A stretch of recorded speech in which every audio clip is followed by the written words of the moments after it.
시청자 여러분 안녕하십니까. MBN 뉴스 빅5 이번 한 주 진행을 맡은 정광재입니다. 오늘도 명쾌한 해설해 주실 네 분의 패널들 모셨습니다. 어서 오십시오. 네. 저희 뉴스 빅5에서 처음 준비한 키워드는 바로 조국입니다. 조국.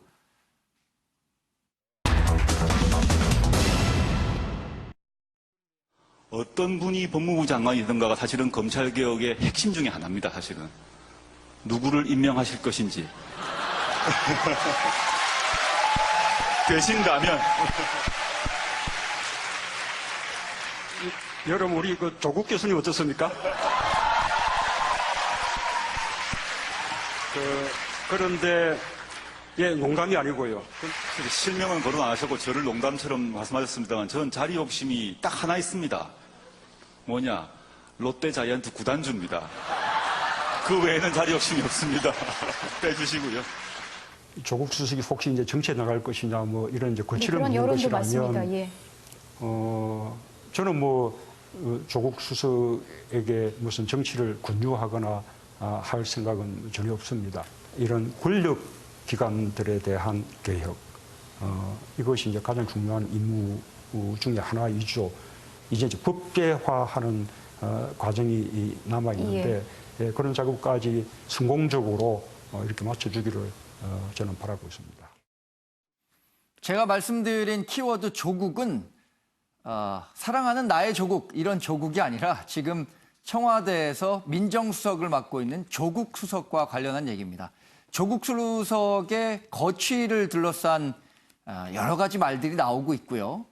법무부 장관설이 유력하게 나오기 시작했습니다. 이와 관련해서는 7월 말 8월 초에 대규모 개각이 있는 것 아니냐라는 얘기까지 나오고 있는데요. 자, 이현종 논설위원님께서는 지금 거론되는 조국 수석의 법무부 장관설 어느 정도 가능성이 있다고 보십니까? 그래서 저는 굉장히 유력하다고 봅니다. 네. 왜냐하면 지금 이제 일단 개각의 필요성이 일단 있어요. 네. 지금 당장 이제 공정거래위원장의 김상조 위원장이 지금 청와대 정책실장을 옮겼지 않습니까? 더군다나 이제 9월 달이면 이제 본격적인 정기국회가 시작이 되고 총선도 이제 얼마 남지 않았습니다. 전반적으로 보면 이제 총선에 나갈 장관들도 일단 자리를 정리해 줘야 되는데 지금 가장 관심 있는 것은 일단 조국 민정수석의 일단 법무부 장관 기용설이죠. 아무래도 일단 이 자체가 청와대가 부인하지 않고 있는 상황이고 또 일단 여권 고위 관계자들 입에서 이제 이런 이야기가 나온다는 것은 그만큼 아마 검토를 하고 있다는 뜻일 겁니다. 네. 조국 수석이 그동안 검경 수사권이라든지 공수처와 관련된 주도를 했기 때문에 아마 이걸 좀 마무리할 필요가 있을 것 같다. 그런 측면에서 이제 법무부 장관 기용설이 나오는 거고요. 네. 또 하나는 정치적으로 보자면 조국 수석이 혹여 차기와 관련된 길을 걷지 않는가라는 그런 또 여러 가지 관측도 있습니다. 네. 그러면 그 가능성은 대략 8, 90% 이상으로 보시나요? 혹시 그렇습니다. 일단 지금 조국 수석이 일단 이제 검증에는 들어갔다고 하니까요. 네. 아마 기용될 가능성도 높고 물론 지금 검증을 하는 주체가 민정수석실이기 때문에 본인이 지금 검증하는지 모르겠지만 네. 어쨌거나 지금 전체적인 문재인 대통령의 이제 집권 후반기 프로를 보면 일단은 좀 검찰 경찰 개혁에 상당히 방점을 두고 있는 것 같아요. 네. 그런 면에서 본다면 이제 조국 수석이 그동안 쭉 이 플랜을 계획을 해왔기 때문에 아마 이제 그런 실천 가능성을 많이 엿보고 있는 것 같습니다. 네. 그렇기 때문에 아마 조국 수석의 기용은 제가 볼 때 한 8, 90% 정도 되지 않을까 그런 전망을 하고 싶습니다. 자, 임방글 변호사님께서는 지금 법조에서 활동을 하고 계시고 네. 아마 가장 큰 과제는 이런 그 사법부 개혁과 관련한 문제를 조국 수석이 적임자라고 판단을 하고 있는 것 같아요. 네, 맞습니다. 그런 측면에서 임방글 변호사님은 조국 수석의 법무부 장관 행이 이루어진다면 어떤 평가를 내리시겠어요? 우선 당장 이 조국 수석의 법무부 장관 내정설이 나오자마자 여야가 전혀 다른 반응을 보이고 있습니다. 물론 찬성하는 입장에서는 이제 여권이 그러한데요. 적임자다라고 이야기를 합니다. 지금 민정수석 역할에도 있지만 지금 이번에 얼마 전에 검찰총장 내정돼도 윤석열 중앙지검장이 됐지 않습니까? 그 윤석열 중앙지검장이 내정됐을 당시에도 문재인 대통령의 의사는 어떤 검찰 개혁 또 어떤 검경 수사권, 뭔가 이 검찰 권력에 대한 어떤 조정 이 부분에 포커스가 맞춰져 있었거든요. 네. 그래서 이게 좀 더 한 번 더 그런 의사가 더 한 번 표현됐다고 보고요. 이 조국 수석의 법무부 장관 내정설이 그런 의미로 보고요.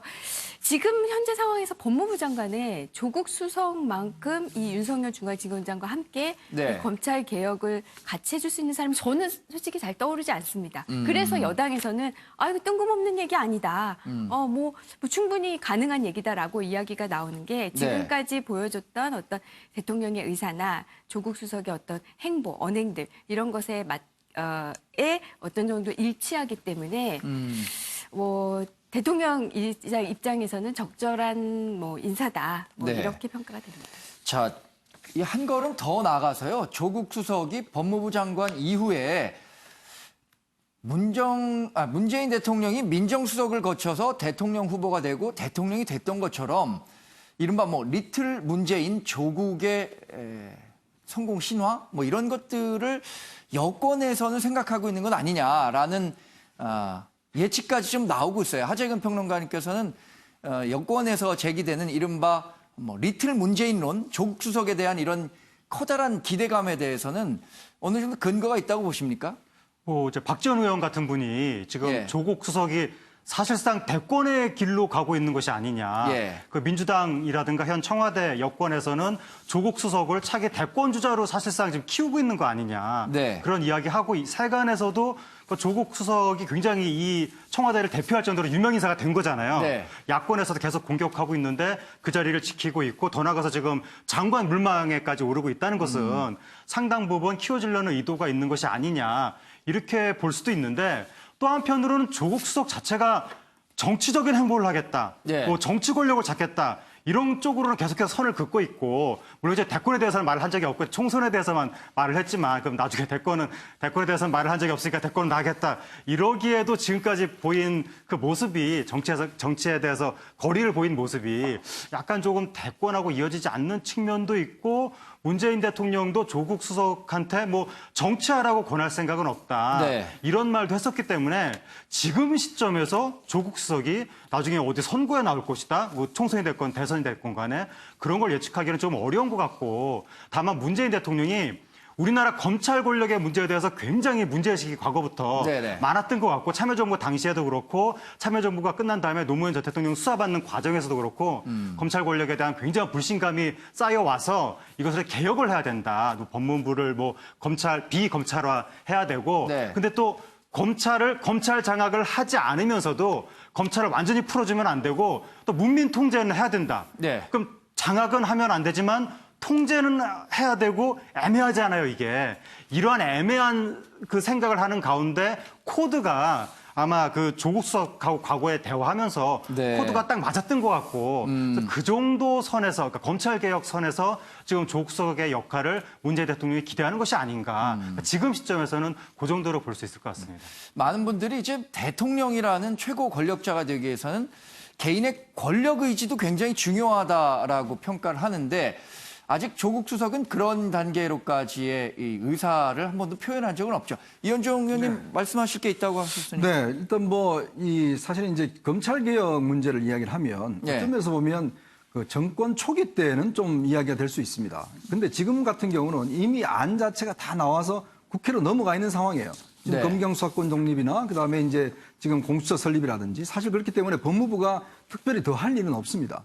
자, 그런 측면에서 조국 수석이 어떤 면에서 보면 검찰 개혁을 계속하겠다라는 건 조금 앞뒤가 맞지 않는 측면이 네. 있고요. 그다음에 또 두 번째로는 이제 예전에 노무현 대통령이 김대중 대통령 시절에 해수부 장관을 했었죠. 예, 그렇죠. 그러면서 이제 대권 주자로 한번 반열에 올린 적이 있지 않습니까? 이제 그런 거와 비슷하게 지금도 어떤 면에서 보면 문재인 대통령이 이제 조국 수석과 같은 고향입니다. 같은 그렇죠. PK 고향 네. 출신이고 또 어떤 면에서 보면 두 사람 다 공통점이 많은 게 사실은 정치를 안 하겠다고 그랬어요. 문재인도 마찬가지고 네. 조국 수석도 마찬가지입니다. 이제 그러다가 이제 차출돼 나온 것이거든요. 지금도 보면 뭐 양정철 민주연구원장이나 이런 사람들이 다 조국 수석이 정치에 나와야 된다라고 이야기를 하고 있어요. 네. 자, 그런 측면에 비춰본다면 조국 수석이 국회로 가지 않고 바로 이제 행정부로 갔다가 차출될 가능성 이제 이런 것도 상당히 엿보고 있는 것이죠. 네. 그렇기 때문에 아마 두 가지 포석을 가지고 일단 문재인 대통령이 생각하고 있는 게 아닌가 생각이 듭니다. 네. 지금까지는 문재인 대통령과 비슷한 궤적을 많이 걷고 있죠. 민정수석을 거치고 있고 뭐 변호사 출신은 아니지만 법 쪽에서 활약을 해왔고 또 부산 출신이고 그렇죠. 무엇보다 굉장히 미남이라는 공통점도 있죠. 자, 그런데 이 조국 수석의 법무부 장관 설에 대해서 야당인 자유한국당은 크게 반발하고 있습니다. 특히 한국당의 원내대표인 나경원 원내대표와 조국 수석은 서울대학교 법학과 82학번 동기이기도 하죠. 이 한국당에서 조국 수석에게 이렇게 좀 법무부 장관 설에 대해서 반감을 갖는 이유는 어디에 있을까요? 이호영 변호사님. 네, 아무래도 그 전례가 일단 하나 있습니다. 이게 예. 이제 이명박 정부 때인 2011년 7월에 당시 그 민정수석이었던 이제 권재진 민정수석을 법무부 장관에 임명했을 때 네. 지금 여당인 이제 당시 야당이죠. 민주통합당 측에서 이렇게 역대 그 정권에서 그 민정수석이 바로 법무부 장관에 기용된 전례가 없다. 네. 이렇게 해서 강하게 이제 비판을 했었는데 사실은 이게 이제 여야 입장이 바뀌고 나니까 딱 그런 비판이 일단 하나 가능한 것 같고요. 그리고 또 무엇보다도 이거는 인사 돌려막기 아니냐. 네. 이런 식의 어떤 좀 비판을 하고 있는 것 같은데 그럼에도 불구하고 지금 이제 청와대에서 조국 민정수석의 어떤 법무부 장관 기용 이야기까지 하는 것은 네. 물론 정치적인 어떤 그런 의도가 있는 것이 아닌가 하는 뭐 해석도 있지만 제가 봤을 때는 또 이 사법 개혁을 완수하는 과정에 있어서 지금 이 검경 수사권 조정이나 네. 그다음에 이제 그 공수처법 이 패스트트랙으로 이제 태워져서 국회에서 이제 논의가 돼야 되는데 이 과정에서 또 법무부 장관의 역할이 또 중요합니다. 왜냐하면 특히 네. 법사위 논의 과정에서는 이제 실제로 이런 어떤 이제 검찰 개혁과 관련된 법안이기 때문에 법무부에서 차관이 직접 이제 법안 소위에 출석을 하거든요. 네. 그러면 이 차관에 대한 그 지휘 감독 권한을 가지고 있는 법무부 장관이 당연히 이 검찰 개혁 법안에 대해서 입김을 불어넣을 수 있다. 이런 점도 좀 고려를 한 것이 아닐까 싶습니다. 네. 저희가 조국 수석의 행보와 관련한 얘기를 많이 나눴는데 다른 분들의 관심도 높습니다. 그러니까 이낙연 국무총리. 만약에 10월까지 넘게 되면 역대 정부 최장수 총리가 된다고 해서 이 총리가 내년도 총선과 관련해서 어떤 역할을 해야 하는 것 아니냐라는 얘기들 나오고 있고요.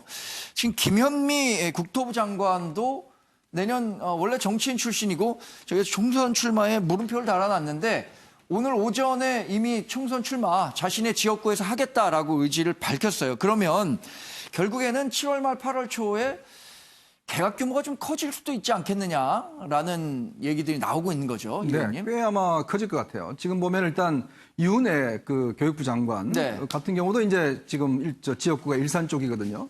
거기도 아마 이제 출마를 해야 될 거고. 지금 예. 국토부 장관하고 과기부 장관은 이미 지난번에 교체가 되려고 하다가 결국 이제 새로운 신임 장관들이 낙마를 하는 바람에 결국 이제 유임이 됐지 않습니까? 그렇죠. 2명의 장관이 있죠. 법무부 장관도 지금 뭐 일단 교체설이 유력합니다.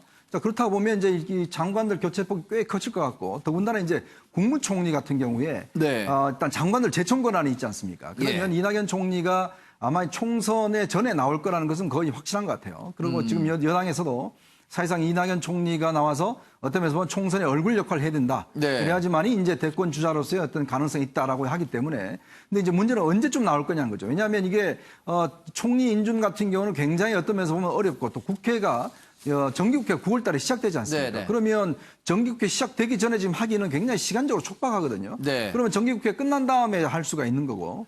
그렇게 되면 아마 이낙연 국무총리는 조금 늦게 교체되더라도 나머지 장관들은 빠르면 다음 달 중에 이제 교체가 될 텐데. 네. 저는 하나의 아이러니는 조국 민정수석 같은 경우는 지금 이제 검증을 해야 되지 않습니까? 장관 예. 검증을. 근데 검증을 하는 곳이 어디죠? 바로 민정수석실입니다. 그렇습니다. 그런데 네. 민정수석실에 그동안 보면 11명의 차관급 이상을 낙마했습니다. 검증을 잘못해서. 예. 15명의 장관 후보자들이 청문부서가 채택이 안 됐어요. 그럼 과연 조국 민정수석이 법무부 장관 간다고 하면 자기 검증은 얼마나 잘할까? 뭐 이것 또한 봐야 될 포인트인 것 같습니다. 뭐 여러 말들 중에 사실 뭐 중이 제 머리 못 깎는단 말이 최근에 정치권에서 화제가 되기도 했었는데 자신의 삶을 한번 반추해 본다는 것 자체가 굉장히 좀 부담이 될 거는 같습니다. 자기가 공직자로서 얼마나 자격을 갖추고 있었는지에 대한 평가 같은 거 말이죠.